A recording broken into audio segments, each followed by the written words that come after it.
If Kamala Harris wins, that what you just saw, that is the next 4 years of your lives. Suburban white women with advanced degrees talking to you literally like you're a kindergartner.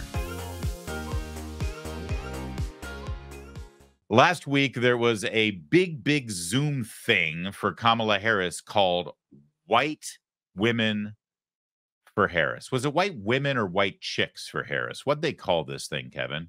They don't call themselves chicks, right? Unless they're doing it for themselves, No, you had it right the first time. It's white women for Harris. White women. All right. White women for Harris. And it was a fascinating insight and how liberal white women talk with each other about politics, especially in the post-racial era that we live in right now. The fact that you're even having a presentation to raise money and talk politics labeled white women for Harris is sort of, giving away exactly how racially biased and racially conscious you are as a group. But one person was called upon to speak that I really want you to see because her presentation is going viral for all the right reasons. Her name is Ariel Fodor. I'll tell you who she is in a minute, but watch her lecture her fellow white women for Harris about how they should be conducting themselves over the next 100 days. Ariel Fodor, affectionately known as Mrs. Frazzle to her combined audience of over 1.5 million followers, is here to help gentle parent us through this election. Thank you. Hi, everybody. I am so honored to speak today. I am shaking to just be among such incredible company. We are here because, as if you were here earlier, you've heard BIPOC women have tapped us in as white women to step up, listen, and get involved this election season. This is a really important time, and we all need to use our voices and influence for the greater good. No matter who you are all influencers in some way. So tonight, I'm going to share some do's and don'ts for getting involved in politics online and navigating the toxicity that comes with it. And spoiler alert, as much as the toxicity can come from the outside, it can come from us too. So first, don't isolate yourself. We can do our best work when we're in community together like we are tonight, because the toxic feels smaller when we support each other. But don't make it about yourself. As white women, we need to use our privilege to make positive changes. If you find yourself talking over or speaking for BIPOC individuals, or God forbid, correcting them, just take a beat. And instead, we can put our listening ears on. So do learn from and amplify the voices of those who have been historically marginalized and use the privilege you have in order to push for systemic change. As white people, we have a lot to learn and unlearn. So do check your blind spots. You are responsible for your algorithm, believe it or not. So, I gotta be honest with you. We go through a big selection process here when we choose the videos that we present to you and comment on. And it's a constant struggle because I want you to see stuff like this, but I'm loath to put something out there that I know is going to repel you in some way because that was repulsive. But you need to see it for a couple of reasons. First of all, I want you to recognize that if Kamala Harris wins, that what you just saw, that is the next 4 years of your lives. Right there. These suburban white women with advanced degrees talking to you literally like you're a kindergartner. And I mean literally because this is her shtick. She's a viral TikTok influencer who is also a kindergarten teacher. That's why she talks like that, because she's a kindergarten teacher and she treats everybody in her life like they're 5 years old. Imagine her poor husband. So that entire cadence, the words we're being infiltrated by, oh, the BIPOC women have tapped us in. Let's check our white privilege. That's the next 4 years of your life if Kamala Harris wins. This woman and legions like her will be running your lives. You've been warned. white women for Harris. That's what it looked like. And apparently, they're also doing a white dudes for Harris tonight. Yeah, in fact, here, check this out. Congressman Adam Schiff, lots of right? You've got some big Democratic names who are set to be on this Zoom call. You have David Hogg, who is with us right now. You have Roy Cooper, the former governor of North Carolina. You have Transportation Secretary Pete Buttigieg, Congressman Adam Schiff. Lots of big names, and the right? Super big names. That is really exciting. White dudes for Harris. That's going to be happening tonight. I feel like we need to jump on that, Kevin, you and I, and be a part of it.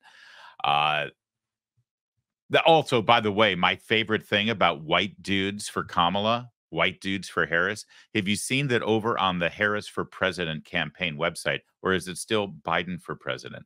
You can buy your own white dudes for Kamala tank top. Have you seen this? Yeah, let me show it to you real fast because it's really impressive. Here it is. I shared it over on my X account.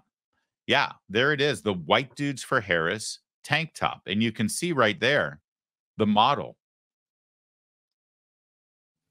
The model posing with the white dudes for Harris shirt is actually a black dude. That's as inclusive as you're ever going to get in America. It doesn't get more inclusive than that, or asinine for that matter. Hey, we need to sell the white dudes for Harris t-shirt. Get a model for it. Okay, how about this guy? Perfect. It's just, you can't. I wish we had made this up.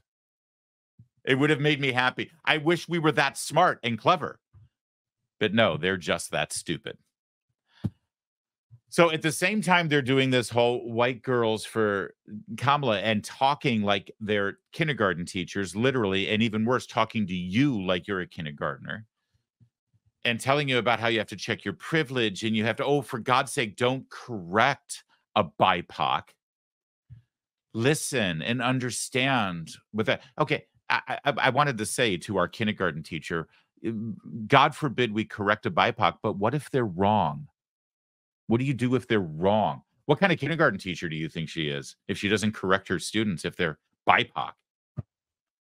All right, so then they got that. You got your white girls, you got your white dudes, and they're talking like that to each other and building all this really exciting momentum of these insufferable white people for Kamala Harris. But there's none more insufferable and insipid as Eric Swalwell.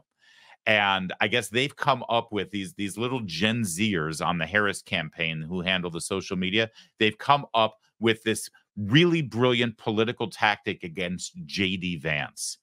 Are you ready? They're calling him weird. Yeah, it's literally a fourth grade insult. J.D. Vance is weird. Who knows how to be serious, but not take themselves so seriously. Do you have a favorite vice presidential pick for her, or a vice presidential pick among the several names being discussed that you think would be the smartest pick for the Democrats? You know, when it comes to the vice presidential sweepstakes, there's one name that I keep focusing on, J.D. Vance. He absolutely cannot be the vice president of the United States. And so anyone she picks will be eminently more qualified than a guy who thinks that if you're a single, hardworking woman in America, you should have to pay more in taxes. Again, this is just bizarre, doesn't make any sense. And by the way, if you are single and you meet someone and you want to start a family, J.D. Vance doesn't support you using IVF to start that family. And say, unfortunately, you start a family and your spouse becomes violent. He has said that he thinks that you should be forced to stay in a violent marriage. So I don't think Kamala Harris is going to pick anyone as weird and creepy as J.D. Vance. She has a blessing of talented candidates to choose from, and I look forward to hearing from that selection committee. Eric Swalwell coming somebody else weird and creepy is, I mean, sort of the epitome of the pot and the kettle syndrome, number one. Number two, see this guy's face during that whole thing, how he looked like he was about to break up laughing because he was so charmed by the brilliance and witticism of one Eric Swalwell. His name's Jim Sciutto. He works for CNN. What they don't tell you is right before he got a job at CNN in 2017 to cover the Trump administration, he was working in the John Kerry State Department during the Barack Obama administration. It's amazing how that works, isn't it?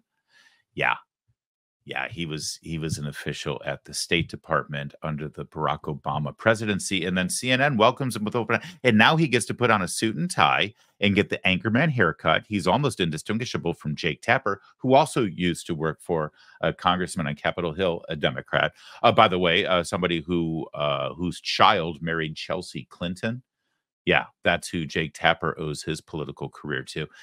But of course, I just getting petty now, pointing out how they're all Democrats and they're all on the same team and they're all cosplaying anchors and TV personalities when they're actually still political operatives. But that's why Jim Sciutto has this shit-eating grin on his face, because he's just so happy he can do something to help the team advance the ball down the field. But back to Eric Swalwell calling J.D. Vance creepy and weird. Eric Swalwell calling anybody else on the planet creepy and weird. But this whole meme was created over the weekend. JD Vance is weird. And it came from the Kamala Harris campaign. This was a talking point and a meme they created that they put out because JD Vance is weird. That's what they say. JD Vance is weird. Yeah. Yeah, JD Vance is weird. Yeah, you don't want any weirdness like JD Vance is weird. You know. College grad, Marine Corps, retired, went to the Ivy League. I mean, the weirdest thing he did was go to the Ivy League, actually. I wish he hadn't done that. Best-selling author, screenwriter, U.S. Senator. He's weird. Really weird. Not like the people that Joe Biden and Kamala Harris surround themselves with.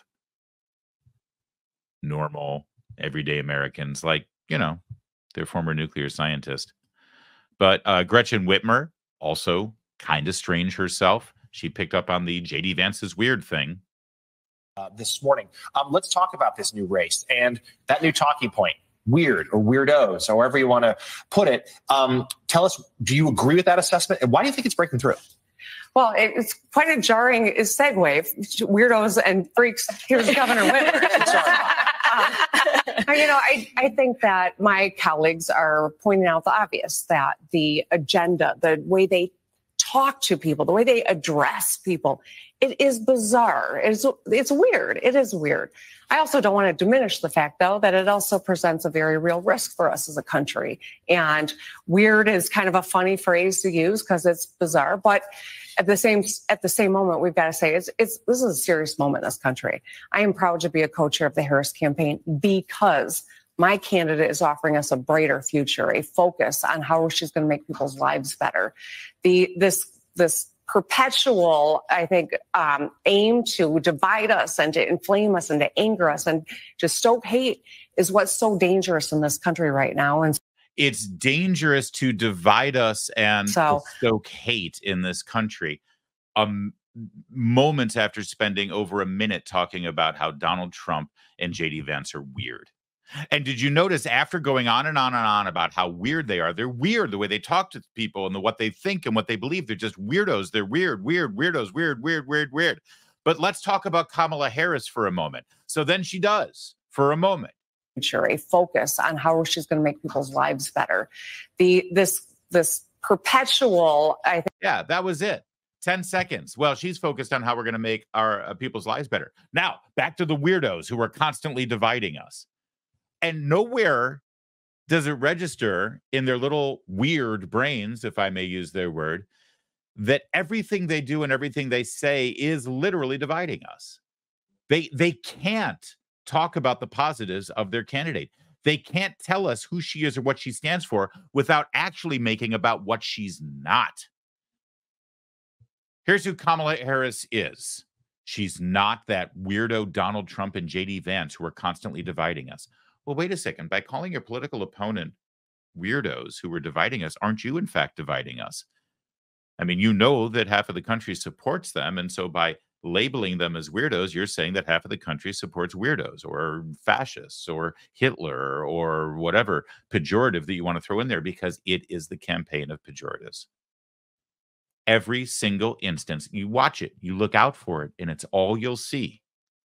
Now that I've pointed it out to you, look at Kamala Harris's very first political ad. In fact, you know what?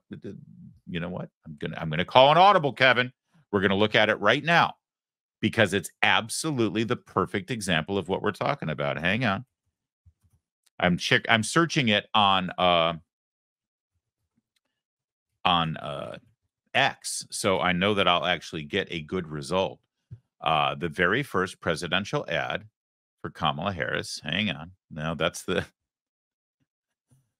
There's a lot of parodies out there now that I think about it. I probably should go to her. I should go to her official site. Hang on. This is what we get for doing things on the fly and calling audibles, isn't it, Kevin? Go ahead, say it. You can yell at me while I'm doing this. Nothing wrong with this. All right, here it is. So this is the very first official presidential ad from Kamala Harris. See, it's right there on her official account. And I want you to, and I'm telling you, the second I point this out to you, it's the only thing you'll be able to see. They literally cannot go 10 seconds saying something nice about her and positive about her and her vision for the country without immediately sliming you, a Republican or a conservative or a Trump supporter, or just somebody who thinks that their ideas are wrong. Watch how she does it. This is her very first ad as a candidate. In this election, we each face a question. What kind of country do we want to live in? There are some people who think— There you go. 10 seconds. What did I tell you? Look at the mark. There you go. 11 seconds. And they immediately come up with the scare music and the some people. And they're claiming that Trump and Republicans represent chaos and division, and look at how they present themselves. 10 seconds. And by the way, I said, you know, they can't go 10 seconds saying anything positive about themselves. She literally said nothing about herself or about what she's going to do or about what her policies are, or God forbid she spend any time talking about her accomplishments. It's immediately dividing us. It's us and them. And this is why we're in the state that we're in right now in this country. Well, this and people like Chelsea Handler. Moronic, mean-spirited, very angry, but rich and famous people who further divide us over and over again. They're very upset that J.D. Vance made a flip offhand comment about back when he wasn't even a politician, about that there seems to be an inordinate number of childless women, often single women, who are determining policies in this country that affect parents and their children. And I think that's worthy of having a conversation about.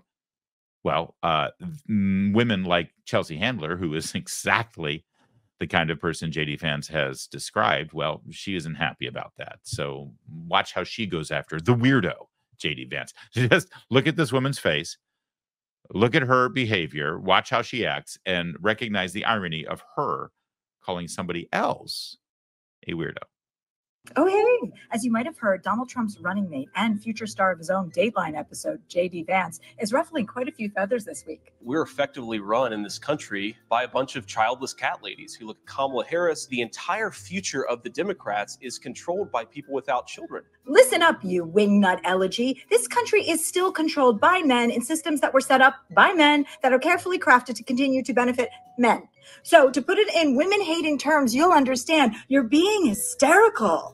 But let's be clear, there's no correlation between childless people and the presidency. For example, our very first United States president, Mr. George Washington, didn't have children. In fact, he had 2 stepchildren. That's right, just like someone else I know. And to your point about Kamala not being fit because she's not a mother, I'd like to remind you that no president in the history of the United States has ever been a mother. But maybe if she had 5 kids with 3 different men and a scandalous affair with a porn star and was convicted felon, that would be more palatable to Republican men. I mean, my God, are we tired? You sad, diet, Mountain Dew, drinking, couch humping, dolphin porn aficionado. All of us childless cat and dog ladies are going to go from childless and crushing it to childless and crushing you in November. And before you tell me he didn't really fuck a couch, spare me. I grew up in New Jersey in the 80s where everyone had a couch in their basement, and I know a couch fucker when I see one. There you go. So, again, just so you know, they're the unity party. They're not divisive at all.